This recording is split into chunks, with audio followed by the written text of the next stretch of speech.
Well, thank you, Richard, and continuing to be an advocate. I remember a number of years ago when you came up to talk about San Antonio issues when you served on the council, and you continue to do such a great job with advocacy.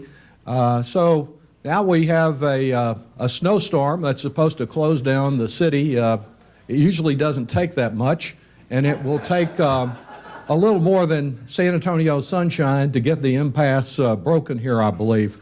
The truth of the matter is, from coming over here from Capitol Hill just now, it's maybe 10 degrees colder and not as windy as the opening of Ciclovia at the Alamo last year. And I think, at least downtown so far, it seems to be much ado about nothing.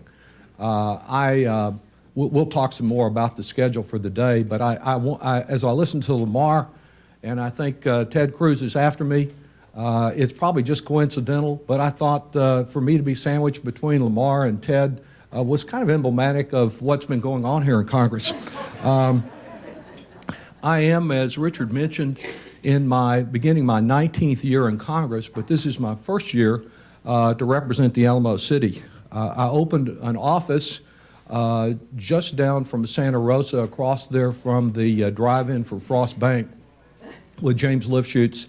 The first week of this year, the earliest that the rules would permit me to do so, and hired Lisa Marie Gomez, who until recently was at the UTSA School of Business and is a San Antonio native, to head a small team to be there and work with you on San Antonio issues when I need to be up here. Just a reminder about the strange configuration that I try to represent in San Antonio. I have all of downtown. I reach north to the planetarium. In fact, I was at the groundbreaking for it, and it is an exciting development there at SAC, but up to SAC and Beacon Hill and all the Pearl area, and then go around to Plaza Guadalupe, all the way out to half of Our Lady of the Lake campus, south and Southtown, including about a third of Harlandale, and over on the southeast, the Near East side, Kirby, Rackspace, not the rest of Windcrest, and not any of Live Oak or Universal City. Some of the area west of I-35, just east of the airport, and then wind around through Schertz and 5 counties to compose this district. So it is a district that has me spending most of my life on I-35, but really focused on trying to understand, to learn, to listen, to act on concerns that affect families across Bexar County, not just limited to that one area. So many of the people I see here who were friends years ago or who have become friends and whose work I've admired over the last couple of years of being there in San Antonio really do make it an exciting place to represent and to work in. Let me start with a few of the specific issues that I've been working on, beginning with the missions that I'm glad you asked about, Suzanne, and then go to some of the broader, more controversial issues that we face here.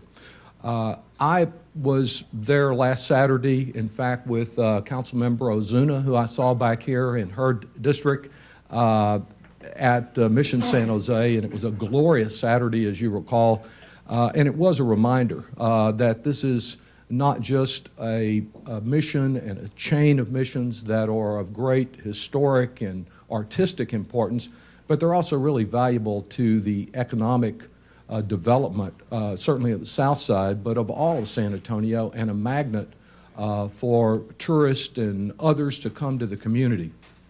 We have gotten all of the members of the Bexar County delegation to join together in an effort to try to expand the park by 151 acres and to study some additional territory that goes all the way into Wilson County. Last year, we also all joined on a bill together, but had a falling out as the Natural Resources Committee began to dismantle the bill.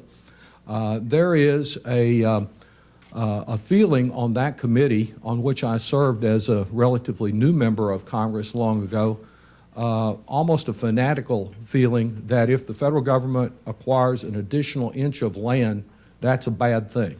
Even during the Hurricane Sandy relief, which so many members, strangely, after this experience San Antonio had helping on Hurricane Katrina and then the Hurricane Ike, voted not to give funding for Hurricane Sandy, but a restriction was put in that none of the Hurricane Sandy relief could be used to acquire 1 additional inch of federal land, and that kind of goes along with all these. So I think that an arrangement has been worked out where there will be a swap to do this without there being an actual purchase.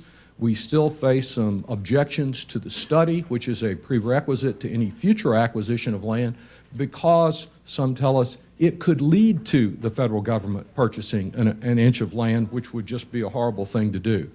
I hope we can overcome that. We've been working on this since the last bill went down. Senator Hutchison had basically the right approach. We're talking to our senators and hoping that all of our delegation working together, and I am appreciative of Lamar joining on the bill, that we can reach agreement and get this passed. The second aspect of your program concerning that is whether we can designate the missions as a World Heritage Site from UNESCO. It's a very good idea. Libby and I, when we're traveling abroad, usually pull up the list of World Heritage Sites. We just have been to a couple over the last year and like to go there. That is less likely to happen, and it has nothing to do with the missions or with San Antonio.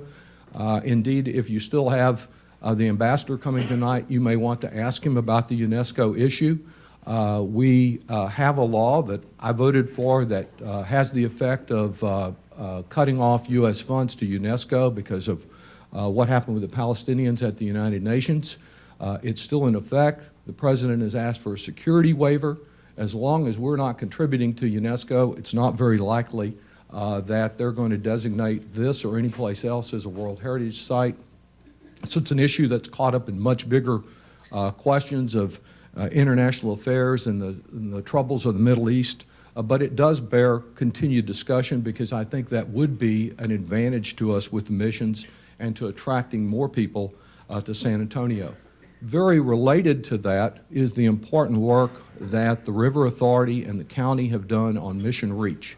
It really is extraordinary. I was there when Secretary Salazar came down to do the initial opening of Mission Reach. I know there is work that continues underway. The county advanced funded that, and our goal, though we've hit a number of roadblocks, is to try to get reimbursement early so that money will be there, not only for continued development along Mission Reach, but because there's great potential in some of the west side creeks, both environmentally and as a additional tourist attraction to continue on the west side some of the things that have happened on the south side.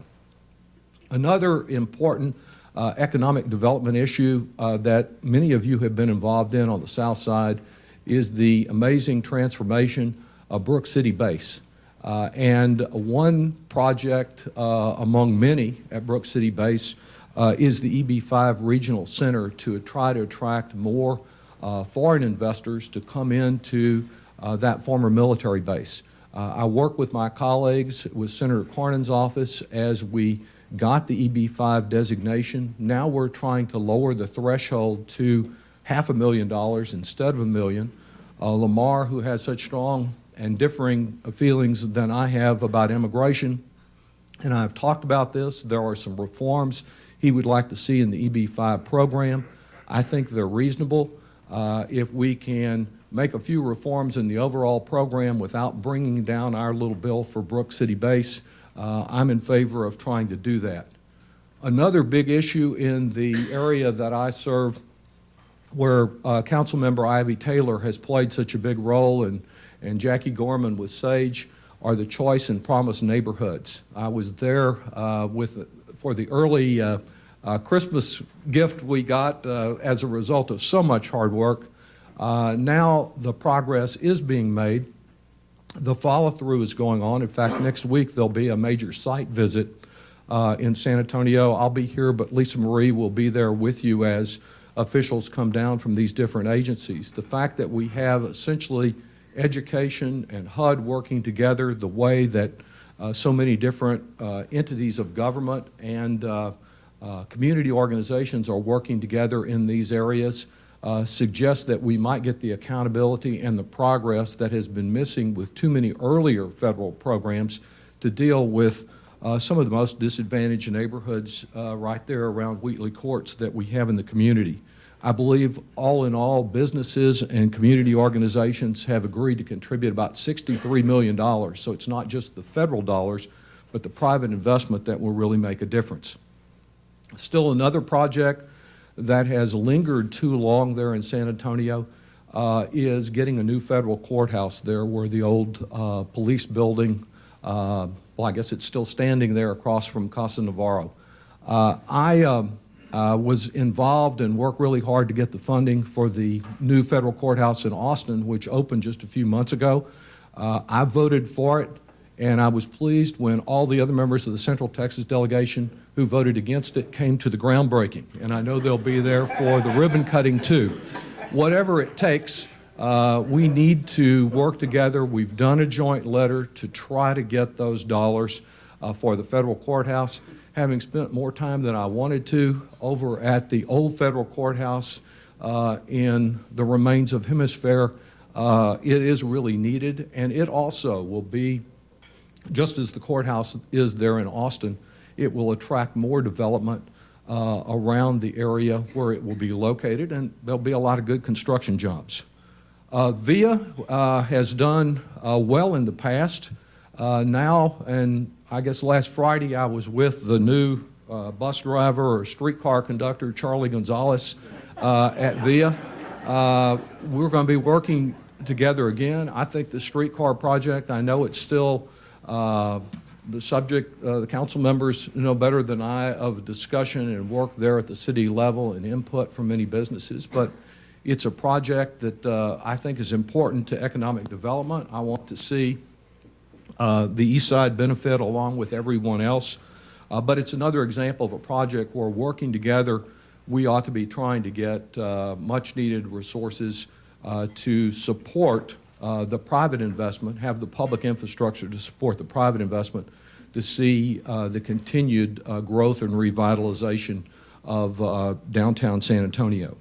Let me move to some of the broader issues that I think affect our city that aren't as non-controversial. And I'll go first to the one that you just asked about, which is immigration.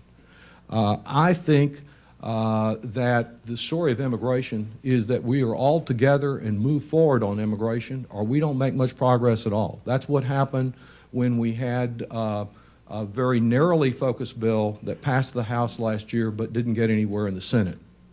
Now is the time to act on immigration. I've been out at SAC and other places, seen the tears in the eyes of some of these dreamers who have sacrificed so much, who came to San Antonio through no choice of their own, but who have great potential to contribute to the Bexar County economy and to this country as a whole. The House, over the objection of many of our colleagues, passed the DREAM Act, and our senators and a minority of the Senate, where majority rule never controls, refused to do so in 2010. The DREAM Act is just part of this. I think it is essential to have a path to citizenship. I think your speaker tonight was for a path to citizenship, and then I gather briefly against it in his book, and I think he's back being for it again, and I know y'all will talk with him about it. It is a tough issue. It's particularly a tough issue for a Republican these days, unfortunately, and I hope that he can help us in the effort to get a path to citizenship. It may be a path that is long and is arduous, and it certainly should involve each person paying taxes and back taxes, but we can't have a permanent second-class residential group here that doesn't have a full stake in this country, and I think that needs to remain one of our top priorities. I visited with some of the people on the Senate Judiciary last night. I think they near a markup. There's a real determined effort with a small group of people in the House, Republicans and Democrats, to try to find some common ground on this issue. We need to do it. Education, maybe not as controversial, just that the impact on it is somewhat controversial. Since my wife works down the street here at the Pew Charitable Trust on early education, and my daughter is a Regional Service Center pre-K coordinator. We were big supporters of pre-K for SA and appreciative of the role that the Chamber played in making that a reality. I see Rick Noriega in the back with Avance, a great program that will be a part of that, I hope. And I believe our educational resources, Libby was down to speak to Voices for Children this past fall about this, is the place to start. But we have a program that runs from there to quality public education, to the Alamo Academies, providing some alternatives to getting a college education, to still get good jobs that we need to fill at Toyota, at our aerospace companies and elsewhere. And then we need to be advancing the highest quality four-year education and postgraduate education as we're doing in health and technology in so many areas. I don't reach all the way out to UTSA main campus. I have the downtown campus, though we actively recruit interns for here and for San Antonio from there. The question of sequestration is, of course, the one that hangs over us, these across-the-board cuts. And I would say this just generally about sequestration. We can afford to make the cuts, across-the-board cuts that are in sequestration. If you live in the Dominion, if you live in Stone Oak, you know, you're going to have a longer line at the airport. The effects will be very indirect, but it's probably not going to make radical changes in your life. The other side of that, however, is we can't make all the cuts that are in sequestration without having a lot of pain and hurt for a lot of other people. So if you're a civilian employee at Randolph or at Lackland, you may face some pretty tough problems. If you're unemployed, if you're a woman who depends on the WIC or Women's Infants and Children's Program, if you're a first-time from your family student at St. Philip's or at SAC or at St. Mary's, you're going to face some big problems out of this. And while I strongly agree with everything Lamar said about the research dollars, if these research dollars are so important and such a great investment, whether they're at Southwest Research or UTSA or someplace else, why do we want to cut them? It's not that we've been over-investing in trying to find cures to Alzheimer's, or we've got folks up here today from San Antonio for the American Diabetes Association for the diabetic epidemic that we have across San Antonio and much of the rest of the country. So it is not that sequestration can be done without pain and effect. It's not as cataclysmic as we were told today's snowstorm would be, or as some may have talked about, the impact on our defense budget in San Antonio is a troubling concern. We can live with the changes that will be put into effect. We'll pass a piece of legislation today in the House that continues the federal budget until the end of the year with these sequestration levels in place for everyone except some portions of the Defense Department, the FBI, and some other sections. The other thing that relates to sequestration, of course, is we can do the across-the-board cuts. You can live, most everybody here can live with them as I can, relatively comfortable with a few inconveniences. But the other thing that will happen, according to almost every economist, is it will slow growth. We will not have as much economic advancement this year, and that in turn will contribute to debt in and of itself. There are a wide range of other issues. I go from here to the Ways and Means Committee. We have a markup this morning on a piece of legislation out of the subcommittee that I work on. We have about 9 or 10 tax working groups right now. I serve on the one concerning energy, international tax, real estate, among others, that are looking at broad reform of our tax code. We certainly need that kind of reform. It intersects significantly with many of the economic sectors that are here. I'd be glad to respond to questions, but I know you've got other speakers coming. Let me just say, in conclusion, with regard to your schedules today and beyond, we have votes until early afternoon. If you have meetings scheduled this morning, they're going to be up and going, and probably well into the afternoon. There may be a few staff members who live out in the suburbs I have one out by Dulles who may not make it in because of the weather. It may be you want to move up some of your meetings from tomorrow, because once votes, as many of you who come up with your trade associations and professional groups know, when the last vote happens, there's a stampede down those steps to the airport as everybody's trying to get back to their district. So there'll be a lot fewer people at 5 o'clock this afternoon than there will be at 1:30 or 2. I will be here. I think I'm set up. I've read all the papers, and I'm set up to meet almost every one of the issue groupings myself, along with staff members, today and tomorrow. Arranged the schedule to be here for your reception tomorrow night. So whatever the weather is, if you're there, I'll be there, and I'll be eager to hear from you on any issues I haven't been able to address this morning. Thank you very much.